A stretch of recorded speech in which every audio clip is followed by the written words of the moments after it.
Okay, so I'm going to create another message. So I have a page called Oracles of Venus, and that is the title of my upcoming book that really came to me in there she is, 2006, 2007, 2008, during the Venus occultation that happened it's 2004 it started. 2004 to 2012, we were in a once-in-a-lifetime Venus occultation, and it's an 8-year cycle. And oh, look at her. And during that time, there was an immense opening of energy, and during that time, I had a lot of experiences with the Divine Feminine, Mary Magdalene and Jesus, Mother Mary, and what we call Hieros Gamos, which is called sacred marriage. And a lot of information came through, and so anyway, I'm almost finished the book. It's been a long journey process of me coming out with it. So anyway, part of what I post on the page, which I haven't been very active with, you guys, is the current Venus cycle. And Venus is a 19-month cycle, and it's exact. It's always exact, even though she moves through different signs. And currently, Venus is in between being a morning star and an evening star. So you don't see Venus on the horizon, and you don't see Venus in the evening sky. She's transitioning from one phase to another. And during that phase, she meets the sun. So she passes by the sun. Not exact astronomically. When that happens astronomically, we have that 108-year cycle, which I mentioned, from 2004 to 2012. During a regular cycle, she still conjuncts the sun. So she's in the glare of the sun. She's totally illuminated by the sun. And that happened several weeks back. And so there's that component where she's in high transition and we don't see her. So people also talk about it as Venus in the underworld, because there's a whole myth, and I'm not going to go into that. I have a video about that you can watch. It's posted on my website, or my YouTube channel, which is called, there she is. Hi. Look, Venus. There's some Venus. She's right there. Hello, gorgeous. It's called Evolutionary Times. So, Venus in the underworld, or in the glare of the sun, right? So what are you going through right now? What's happening in your relationships? What's being transformed? What shadow material relative to your self-worth, the Venus side of Taurus, what you value? Are your relationships in alignment with your values? And what do you need and want from your relationship with others and your social sphere, who you interact with, who you're dancing with in life? I don't mean just personally, but also like real close, intimate relationships, but also your friends, all of that. So we're all kind of in this mix of change during this Venus underworld, Venus being illuminated by the sun time. So one thing to ask yourself are those questions that I just mentioned. And then Venus will make her appearance in the evening. It starts May 3rd. I think the first Venus moon conjunction is like the 8th or the 12th or something. I have to look it up, and I'll do a new post.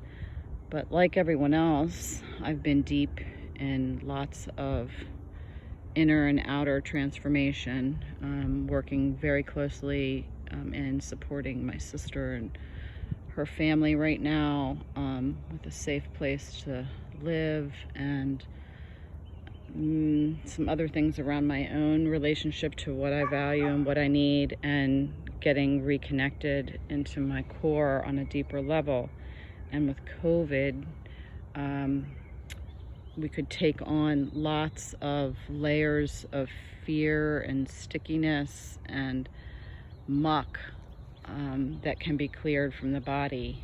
So my journey is also reopening my healing practice, my bodywork practice with people, and that is coming forth in this summer. I'll probably be fully activated later in the fall, where I'll be doing bodywork, touch work with some acupressure, energy Pilates, shamanic healing, and something called process-oriented bodywork, which is trauma recovery related, but it's all chakra dialogue work, guided imagery. And so when all of those combined, very powerful, beautiful healing work.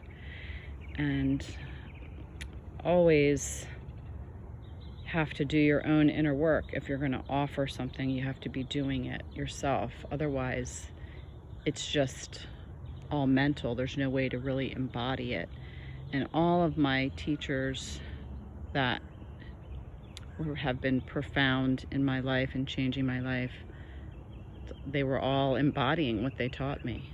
So it's about embodiment, and that's the journey. That's been my journey. And if you're called to that, I invite you to step into that more. I am doing work with people over the phone, and if you live locally, present time, but not a full-on work. But still, this can go pretty deep, and I can also incorporate the astrology and the Venus cycles, because Venus is also about our bodies. So that's, these bodies of ours are oh, there she is. There are vessels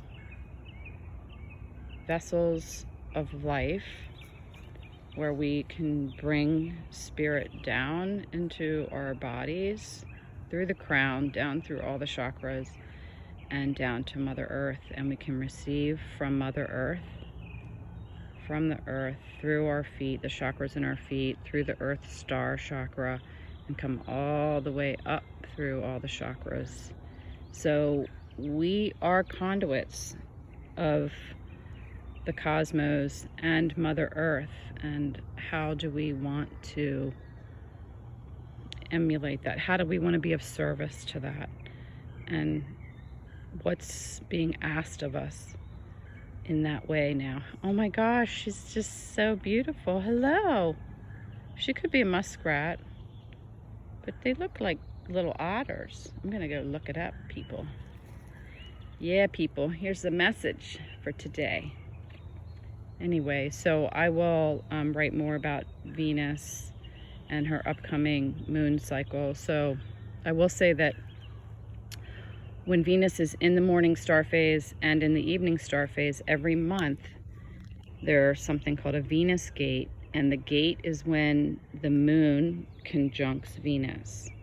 And during that time, it's very feminine, very intuitive, very sacred time to receive messages and to connect with our bodies and our emotional body, and bring through the feminine, because Venus is the sign of the planet that represents the feminine and women, but not just women, but the feminine in all men, in all of life. And the moon represents our emotional body, mothering, the tides, and it also can represent our ego patterns. So you don't have to give your power to the planets. It's not about that. Oh, the moon is doing this. It's more like, what's going on with me, and how are these planets activating aspects of me to come more in alignment with my true self, more in alignment with my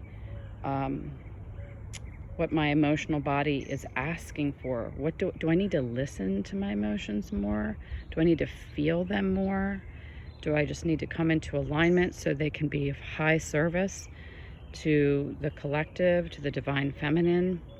The feminine is rising, she's here, and all of this breakup that's going on around the planet of all kinds of things that have been built around patriarchal consciousness is going. It has to go.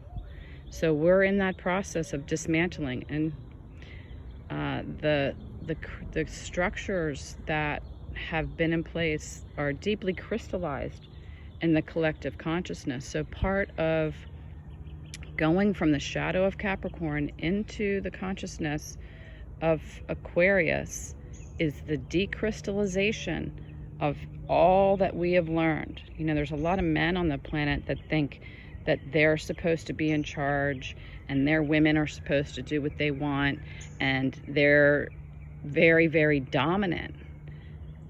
Sacred relationship is not about dominance, it's about union. And to be in union, you have to have your heart open. You have to have your whole being connected and open. It's not about oozing out and leaking out energy. It's about being in alignment and open to receiving and being the conduit, being the message. So all of this is a message to myself, and I'm sharing it with all of you because I'm blessed to receive this space today and blessed to be here. Look at this beautiful space. I'm loving this.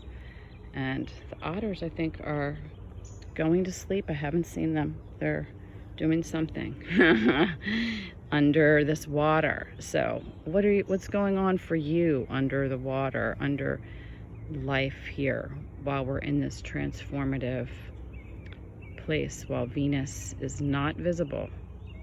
So that's just one way to say it. Venus isn't visible right now, and she's in this deep transformative renewing, recycling, recalibration.